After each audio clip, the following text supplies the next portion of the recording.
Hey guys, Terrence here. Today we're going to do a water pump installation on a 2008 Dodge Caravan. I know there's quite a few videos online or on YouTube that show the installation, but I like to show my own installation process. I do get in very detail with all my videos, so my videos may show some things that the others don't, or there are some great videos there, but I like to do things my way, and if my way can help out a little bit better or a little bit more, I'll upload it. So we're gonna do an installation, water pump installation on this vehicle. This will fit the applications. Well, this installation will work for the applications of 2008 to 2010 Dodge Caravan, and I think Chrysler Town and Country, 3.8 and 3.3 engines. So this is the 3.8 I'm working on right now. Let me show you. Okay, guys, this is the 3.8 engine. The water pump is leaking along the side of the engine from the pump itself. I thought it was the inlet tube. I bought it, didn't need it. Although this one is, let me show you what that is, guys. Although the inlet tube on here is rusty, as you can see. This is the inlet tube right there. That's the inlet tube, and it goes into the engine and the lower radiator hose. And it's rusty, and as you can see, it's wet, but the water pump is actually leaking down from, as you can see, that pulley, the bottom crankshaft pulley. You can see there's a drip on it. It's dripping out onto the inlet tube itself. So I'm not gonna replace that because it's not bad. I thought it was. We're just gonna replace the water pump. So the first thing we're gonna do is we're gonna do this job from up top, guys. We're gonna do this from up top. So let's remove this first, the air filter box. So pull this hose off, break the seal. Okay, when you move the air filter box, air filter itself, there's a 13mm bolt for the power steering reservoir. I'm gonna take that off and I'm gonna remove this. I got light. Okay, you wanna pull hard once you remove the power steering pump. Just move it out your way. The power steering reservoir, move it out your way. And it may seem like it's bolted down. Just kind of pull hard to release these prongs or these probes from these rubber grommets. So just pull it up, it'll pop right out. And the next thing we're gonna do is remove these 3 bolts. First, we gotta brace the engine down. We're gonna drain the fluid, but let's brace the engine down because these are the motor mounts. Gonna get a jack and a block and a wooden block, and I'm gonna place it under the engine and kind of put some tension on it so it won't let down. So it allowed me to remove this mount, and I'm gonna remove the mount from. I'll take these bolts off, these 3, and these 2 off, and pull the whole mount up itself. So let me get some WD-40 down in there, and so I can have that space clear. So when I jack the engine up, I can just have a direct access to the water pump itself. Okay, guys, now that we got that cleared out, let's get the negative side. This is the first thing we should have done anyway. Remove the negative side off this top post battery.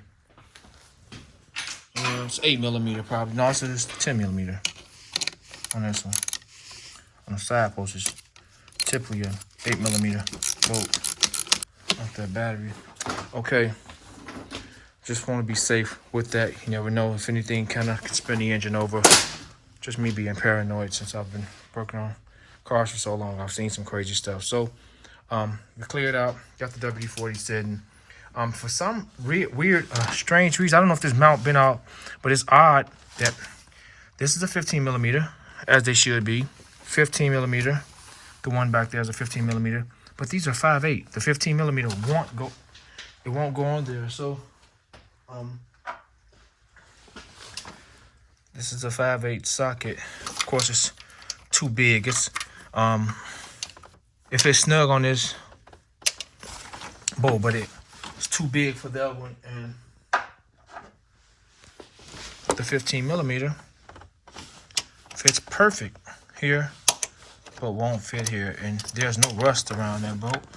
I'm guessing somebody replaced this mount and put different bolts in. I don't know, just weird. These are 2 or 5/8. So if this is normal, you guys would need a 5/8 socket for these 2 bolts. 15, 15, 15. I'm gonna use a swivel to get that back one out. And before we remove them, I got my special hose clamp tool. You can use some channel locks to remove the clamp. Got my, and I'll remove the hose from here. Let me get some light under here. And took the front wheel off. Of course, always use jack stands. I don't get under a car. Got my block 2x4, piece of 2x4 on the bottom of the oil pan towards the tip of it. This is where you want to have it mounted at. You want to make sure it's dead at the edge, sort of at the edge of that oil pan, and jack it up. I got some tension on it, so put some tension on it so the mount won't just drop, and it'll be in a position that'll allow you to lift it up, or it won't strip out. Guys, I'm gonna give you guys a tip real quick. Whenever you got a stubborn hose that don't want to come off, I haven't tried to pull this one off yet. Sometimes, especially when rust and corrosion has built up around it, they be stubborn to come off. An easy and super simple way to get them off is some channel locks. These are kind of big. What? Channel locks here around the clamp, and break the seal.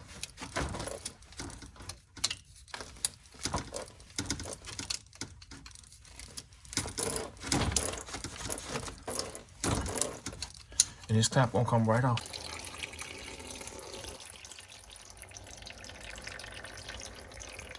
Okay, got the 2 5/8 bolts out, and the 1 15mm. Well, the 3 15mm. That's a 15mm there. That one and that one. So them just pulls right out. I'll leave them in place and move them out of our way, and there goes the water pump. So now,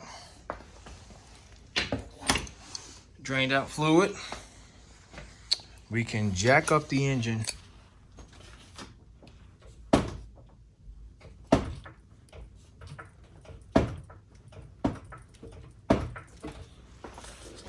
All right, so serpentine belt. Now to guys, if you're not familiar with let me get the light up here. Got some space here, more space than working at the bottom. But if you're not familiar with the way the belt goes on, take a picture of it, an image, or record it. So you're gonna get the serpentine belt removed, and you can use I think a 3/8 drive to go in there, or if you got the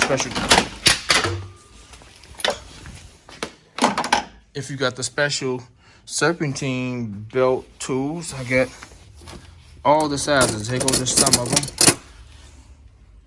Serpentine belt wrench. These are amazing wrenches. They're great. So this is not the size. This may be it here.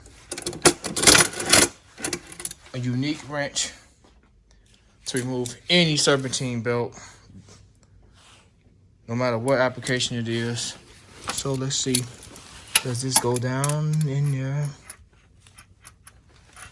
The belt is, as you can see, loosens up when I pull it back on it. So we're gonna take it off the alternator. I'm gonna one hand this, put it from the alternator, guys. And there it goes. An amazing tool. Kind of give you guys some. I know there's different kinds they sell out there, but these are the best because they're various sizes on both ends, and they can also ratchet and turn. These also can be used as ratchet wrenches. They're really unique and great, and you can change the direction of them with this lever, this little switch. That switch right there. And they're made by K-Star. And now it's time to take those bolts out the water pump. I'm guessing they're look like some 13 millimeters or 1/2 inch. So I'll find out for sure. Okay, guys, they're 1/2 inch, but this is a 13 millimeter. There's a little play, a tiny bit of play in this 13 millimeter I got on here. So I should have waited to loosen up. Guys, I'm gonna put the belt back on and I'll unloosen the bolts then. I'll put the belt back in and give me some tension so I can remove the belts out the pulley. Okay, we got the water pump. Bolts are out. I mean, the belt is removed. Bolts are out. Super easy. Just when you have the belt on, just screw them out halfway and then take the belt off and just rotate the water pump and take each individual bolt out. And to get the pulley off, sometimes they're stuck. With this one, hammer, hit right here a couple times and it'll fall off like that.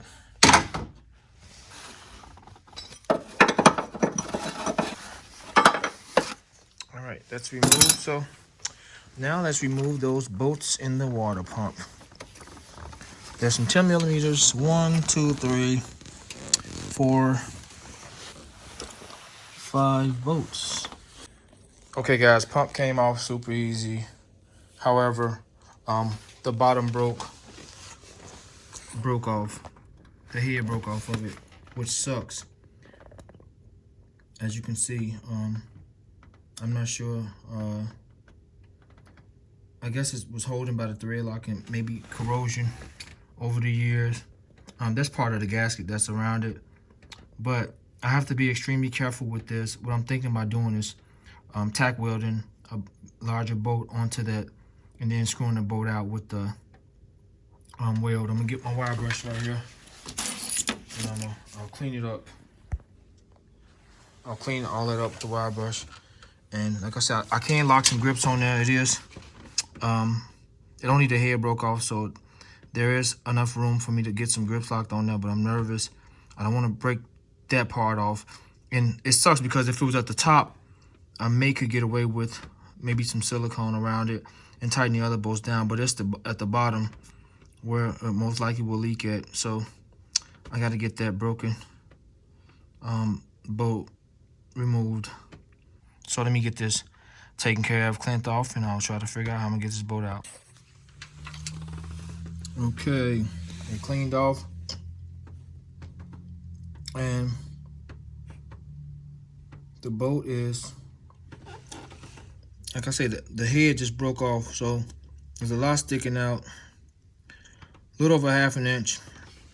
I can get some vice grips on there easily. I may try that before I get my welder, but I'm just so nervous. I don't want the rest of it to break off. And see if I can get some turns. They don't have much torque on them, so I'm hoping I can have some success. I'll try a tiny bit with the vice grips. I don't want to break the rest of it off, and I'll get my welder if that don't work. Try some grips. No success. I'm kind of damaging the screw and I'm scared to break it, so try me a bolt. Got a bucket full of old bolts. I'm gonna clean it off real good. And I'm gonna weld the inside of that bolt real good so it can grip. Okay guys, that one didn't work. I kind of figured it was too small. I've had success using larger nuts, so I can feel inside of there really good with the weld. And it's a 1/2 inch bolt. It's a larger bolt, so I should get a really firm grip on that and get it out of there. So fingers crossed. Okay guys, I got a fairly good weld on it. I mean, I feel that thing up. So hopefully it should got a good bite now, and it should come off. So a job so simple can get a little time consuming when I got so many other things to do, but that's life, man. It's adversity at its finest. So let me try to get this screw out. Fingers crossed, guys. Okay guys, this is where I'm at right now. The bolt was so fragile that despite me getting a great wheel on all the nuts that I've tried, it is broken off. Now that part looks pretty firm, but it's just a nub, and I'm praying that I can get something on there. I'll screw something on there and weld it and get a turn. And also the heat from that's produced from the wheel, hopefully it'll kind of free up some of that corrosion in the interior of that boat. Okay, it's kind of still smoking. Got me some on there.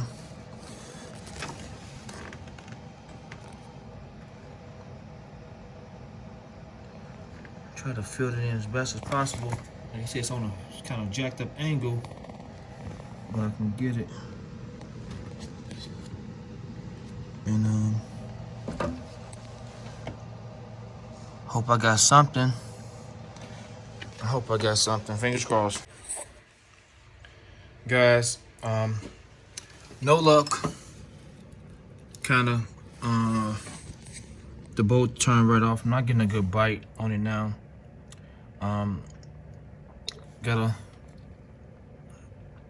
maybe about the same, much a little less than what I had. It's probably about hovering around that quarter of an inch. It's looked like that now because I just got my file and I kind of foul the tip of it off some so I can get, so the wheel can kind of stick, so I can get a good wheel. But I want to show you guys something. They have extractor sets. Bought this years ago. This is okay for light jobs or really small jobs. There ain't nothing for like that. I got this amazing set right here. However, it requires drilling into the engine. And I hope I don't have to use this right now. But this is an amazing set by Snap-on Tools, Blue Point. So I'm gonna try to, I shaved it clean now. I shaved the tip of the head, so I'm gonna try to, hopefully I can get a good wheel. I'm gonna get the wire brush and clean up and down there a little bit more. And hopefully I can have some success and I'll have to drill into the engine. I have to use my right angle drill to try to get under there and get a, oh man, I hope I don't have to do that. Let me just clear my mind from that right now. If I have to cross that bridge, I'll wait till I get there, but let me try to get this on. Okay guys, got another participant screwed on there, so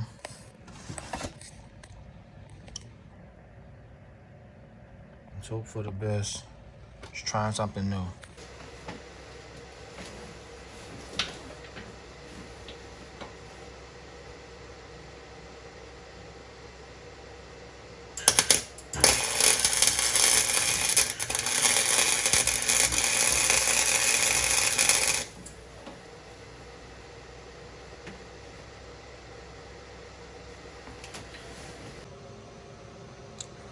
Guys, it didn't work.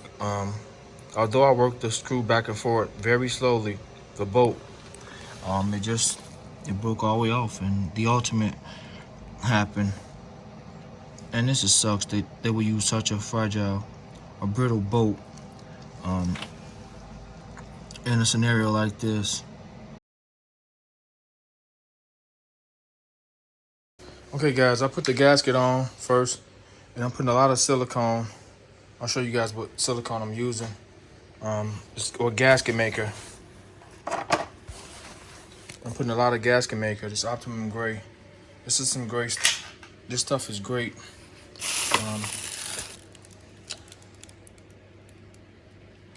It's made by Permatex. Since I couldn't get that bolt out, I'm gonna see if this works. And this is not something I normally do. I don't recommend this. I like to do things right, but in this situation, I'm in a bind. If I really want to have to get to it, if it continues to leak after this, I'm gonna have to remove some of the mounts and drop the engine all the way down, or lift it, or remove that bottom mount probably, and jack it up as far as I can get it, so I can get a drill to go straight through there. But I'm gonna try this fix now and see what happens. These are under pressure, but not extreme pressure unless the vehicle runs hot. So I'm gonna do this and I'm gonna let it sit for 24 hours. Kind of put it heavy where the bolt is broken at. As you can see, it's getting worse and worse and worse. Like I said, this is not typical tearance at all. I've never ever endured a problem like this that I couldn't get the bolt out, but I'm on such a bad angle. And you want to be extremely careful with this because you can damage the block. Even extracting that bolt, you have to be dead center when drilling into the block. You don't want to damage the block. And I'd rather take this chance than try to drill it like that, opposed to eventually, if it doesn't work, I'm gonna take it apart. I'm gonna take my time. I may take that whole front facing off and drill that bolt out and do it right and just put everything back. And I would hate to do that, but if this doesn't work, that's my only option to do the things the way I normally do them, and the way I love to do them. I hope it's a permanent fix, and let's see what we got. I'm gonna let it sit for 24 hours. I will come back when I put everything together. I'll start it tomorrow and drop fluid in it, and I'll drop coolant in it, and hopefully everything's okay. Okay, guys, we're mounted. I kind of soaked the bolts in some WD-40, and they turned out pretty good. I had some corrosion on them, and they didn't look brittle. So after letting them soak in the WD-40, I decided to go with them. They were pretty good. Just with that one bolt, I'm assuming, or I'm guessing that because the coolant was constantly leaking toward the bottom of that bottom bolt, and it was actually coolant coming from off that bolt, as it leaked straight down, because it's dead center of that pulley. The coolant was leaking down from the worn bearings inside of that water pump, and it's leaking down dead on that screw that corroded out and became brittle, and it ultimately broke off. So the reason I'm kind of confident in that this might work, due to the gasket maker I bought. It's some really good gasket maker, and this what gives me some confidence.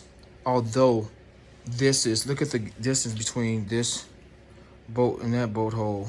That's a large distance, but what gives me confidence that this will work is because it sits recessed into the water pump housing of the engine. So opposed to it being just flat, so this protruding surface that sits recessed into that housing should help us with sealing, with that gasket sealing all the way around and using that Permatex. So it should definitely help against us leaking. So like I said, unless it runs extremely hot due to maybe a bad thermostat or the fan's not working, it should just be a steady flow of coolant without leaks. So we got that Permatex real thick on the bottom. Let's see if we can get a good look. Wow. Let me see, guys. You see it zoom. Let me zoom in there. So you can see it kind of expanded out. I put it in a hole as I tighten those bolts to torque specs. And the torque spec for this, the torque specs for those bolts, got my torque wrench here. The torque specs for those bolts are 21 foot-pounds, and the torque specs for the pulley itself also is 21 foot-pounds. So let's show you guys kind of what engines this will work for, the torque specs.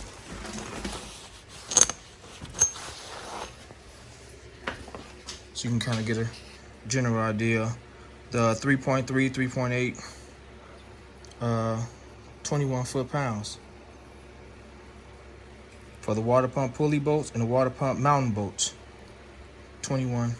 The 3.0 liter V6 is 20 foot-pounds. So let's try this first, and if it works, the video will get uploaded. If it don't, I'll get that bolt extracted and show you guys all the hardships and all the things I've went through with dealing with removing that broken bolt, which sucks. So I'll put the mount on. I'll give you guys torque specs for those as well, and put the air breather on the air filter box, and wait till tomorrow, 24 hours before I start it. So okay, it's called Optimal. It's Permatex Best, one of their better gasket makers. It's an Optimal gasket maker, up to 700 degrees Fahrenheit, which is crazy. That stuff don't break down at temperatures all the way there, even negative 65 is kind of crazy.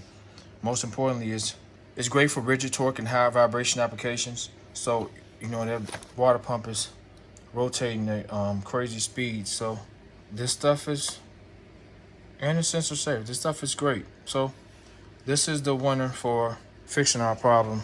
Okay guys, remember, tighten up the pulley, 21 foot-pounds of torque. Just use the flathead screwdriver. Put it in one of the holes on this angle right here and lock it against the engine. Torque them down. Okay, belt is on. Time for the mount. We're gonna, remember, screw these 3 bolts in first. Oh, let me tell you guys, just in case you guys don't know which way the belt goes. It goes crankshaft pulley to the, hold on, get it so you guys get a better view. It goes to the crankshaft pulley to the air compressor around the power steering pump here, power steering pump around top pulley, alternator, water pump, around the tensioner to the back around the crankshaft. Bottom radiator hose, back clamped. The torque specs are 74 foot-pounds for these bolts and those. And the next thing we're gonna do is put the air filter box back in place, and I'll put coolant in tomorrow. Okay, everything's back together. Tomorrow's the test drive. I'll install the battery tomorrow, pour the coolant in. We'll be going for a good drive over the next day or two, and I'll upload the video and you guys will see the results.